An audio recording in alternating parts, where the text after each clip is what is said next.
pensais qu'on devait lire le début, je ne vous ai pas donné, mais je vous donne cela maintenant. Le texte principal, lisez ça à la maison. Vous me lire tout à l'heure. Prends Éphésiens le chapitre 4, verset 13 à 14. Éphésiens 4, 13 à 14. C'est là qu'on parle de la plénitude de la conversion. 13 à 14.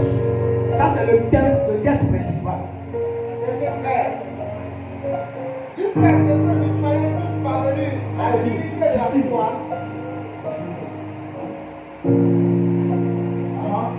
Un micro pour lui. On est, comment on appelle en direct? Un micro. Donnez un micro. N'importe qui, donnez un micro. Ça passe. Lui avec la parole. Parce que c'est le texte principal. Viens vers moi ici. Viens vers moi ici. Voilà. Dis la parole, mon fils. Éphésiens 4, verset 13.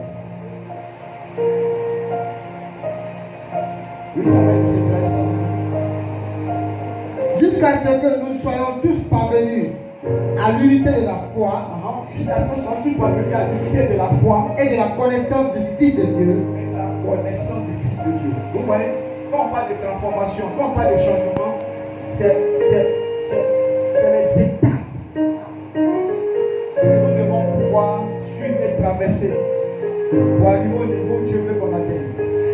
Quel est ce niveau? C'est la plénitude. Mais tout est inscrit ici, allons-y. À l'état donc fait, à la mesure de la stature parfaite de Christ. Jusqu'à ce que, continue, jusqu'à ce que, à la mesure de la stature parfaite. À la mesure de la stature parfaite. Ça veut dire à la dimension parfaite de Christ. Yes. Ça veut dire à la plénitude. Yes. Ça veut dire à la capacité de Christ. Yes. Ça veut dire au niveau de Christ. Nous ne sommes pas identifiés par rapport à une autre, à quelque chose d'autre. Pas à un autre point, mais à la capacité, à la dimension, au niveau, à la force, à la dimension de Christ. Quand nous aurons atteint ça, nous sommes arrivés à la plénitude de nos conversions. À ce niveau, tout ce qu'on peut citer de négatif, lorsque tu n'es pas Christ, ça ne doit plus exister. Raison pour laquelle je n'ai plus l'exemple des 3 personnes. Mais tant qu'il y a quelque chose en toi que tu traînes et que Dieu met de toi, Dieu qui te corrige. En ce moment, il y a une progression qui est en train de se effectuer à partir de toi. Mais le rêve de Dieu, que Dieu chérit, c'est de te voir atteindre la statue parfaite de Christ. C'est pour ça que quand Paul atteint ça, le langage de Paul a changé. Ce Paul, avant, il était bagarreur, tueur, persécuteur de l'église, sort de casse. Mais quand Dieu lui envoie, il chante son nom. Et il dit maintenant, si je vis, ce n'est plus moi qui vis, c'est Christ qui vit en moi. Ça, c'est quand tu atteins alors la statue parfaite. C'est écrit parfaite, non? Parfaite de Christ. Quel est le verset suivant? Verset 14. Doucement, il faut faire, mais doucement. C'est bien, ça fait du bien. Faire. Il faut diminuer un peu, continue, doucement. Afin que nous ne soyons plus des enfants, Vous voyez? flottants et emportés à tout vent de doctrine. Afin que nous ne soyons plus Des enfants flottants et emportés à tout vent de doctrine. En d'autres termes, afin que le diable ne te contrôle plus, Yes. le diable ne te domine plus. Yes. Laissez-moi vous dire à ce niveau, la maturité chrétienne ne sera jamais définie par le nombre d'années que tu passes dans l'église.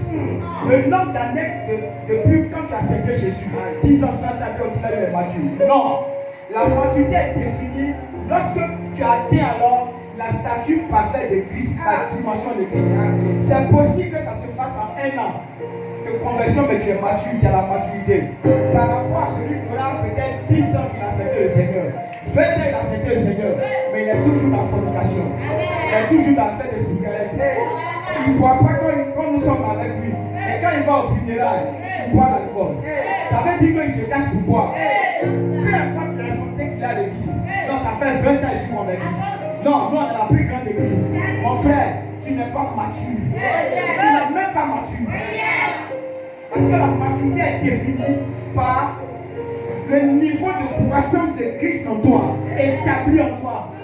À tel enseigne que même si c'est un mois de conversion, et un mois que tu as atteint, que tu as accepté le Seigneur, mais si en toi Dieu ne trouve plus les choses citées, les vices dont je vous ai parlé, il n'y a plus mention, il n'y a plus ceci, même si ça fait un mois que tu as atteint le Seigneur, tu es un homme acquis spirituellement.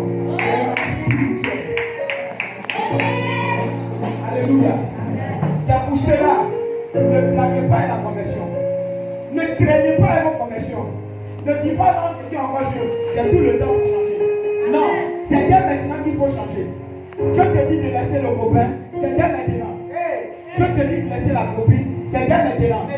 Dieu te dit de laisser le mensonge, c'est dès maintenant. Ne donne pas un autre temps à Dieu. Pourquoi dit-on Dieu le met dedans?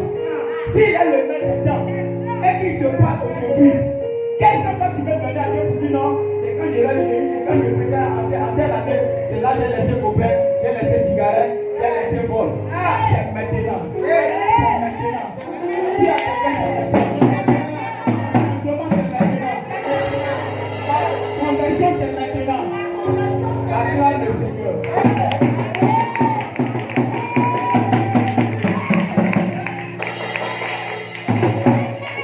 Comment les gens se font du mal?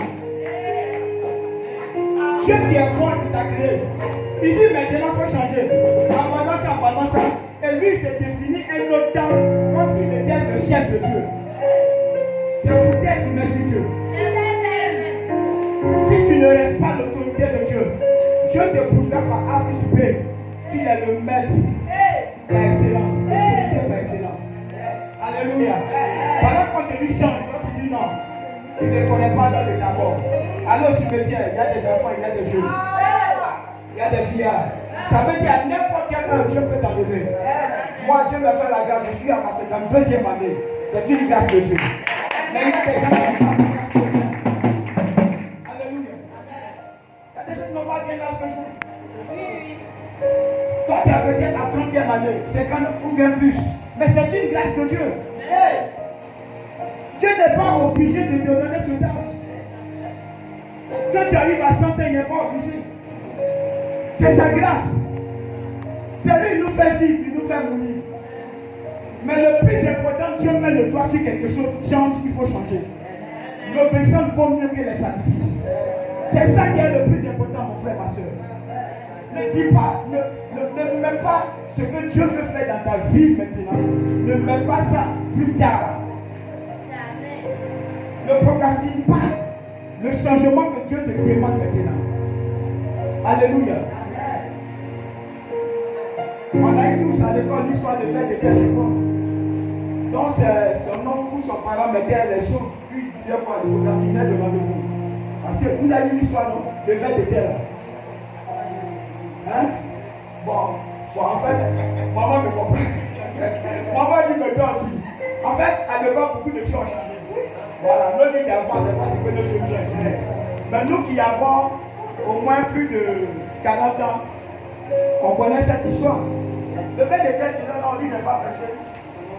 Parce que lui qui famille les autres dans ses doigts, tout le monde peut partir. Mais malheureusement pour les soldats, son nom qui mettait les autres, les vertèbres étaient décédées. Il est resté là, sans eau aujourd'hui. C'est pour ça qu'il n'y a pas os dans le terre. Mais c'est une histoire pour nous faire comprendre quelque chose. Il ne faut pas procrastiner ce que tu dois faire maintenant. Il ne faut pas mettre ça au lendemain. Si ce n'est pas quand Dieu va t'enlever, mais malheur à toi, si tu meurs dans ton péché, ce que tu caches, ça va te trouver au jugement.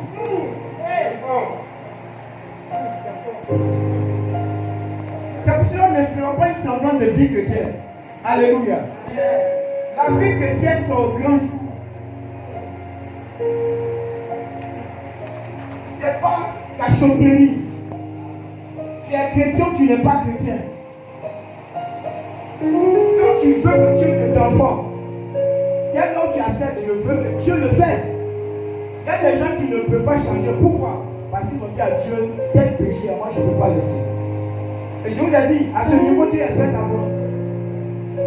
Ça veut dire que tu as choisi d'aller à l'enfer. Vous comprenez cela? Amen. Tu as choisi d'aller à l'enfer. Tu es mort, on va les finir, tu fais pleurer les gens. Mais toi, tu vas les faire pleurer. Toi-même, tu vas pleurer plus que les gens pleurent. Parce qu'à l'enfer, là, c'est pleurs. Les gens t'aiment. Tu es allé si tôt ou si tard, peu importe. Ils ont pleuré, c'est pas grave. Nous, on a perdu ce frère, on a perdu nos papas, eux, ils ont pleuré. L'autre côté est inconsolable. Mais laisse-moi te dire, si tu n'as pas Christ, c'est là que eux, ils ont pleuré. Là. Moi, là, ce n'est rien. Pour toi, là, c'est pleurs éternel, souffrance éternelle. Alors, tu choisis quoi? Qu'est-ce que tu choisis? Le changement. Tu ne pas pleurer éternellement. Parce que peu importe, quelqu'un qui meurt, même s'il a fait des mauvaises choses, il y a des gens qui ils vont pleurer. Après, avec que Satan a donné par d'autres assemblées, Satan, il y a l'église, on dit quoi? Il dit voilà. L'église du diable, c'est pas l'église de Satan, c'est ça. Les gens donnent. Quand il y a un fois par la bouteille, c'est une adoration de Satan. Regardez, il dit à Jésus, sur le mont, la montagne, dans le jeûne, Jésus finit ici. Si tu te possèdes, tu m'adores. S'il s'est présenté à Christ pour dire si tu m'adores, c'est qu'il peut se présenter à toi pour que tu l'adores. Mais pourquoi Christ n'est pas adoré? Parce qu'il est la parole. Si la parole est forgée en toi de la parole, tu ne vas jamais adorer Satan. Sinon, laisse-moi te dire chaque fois que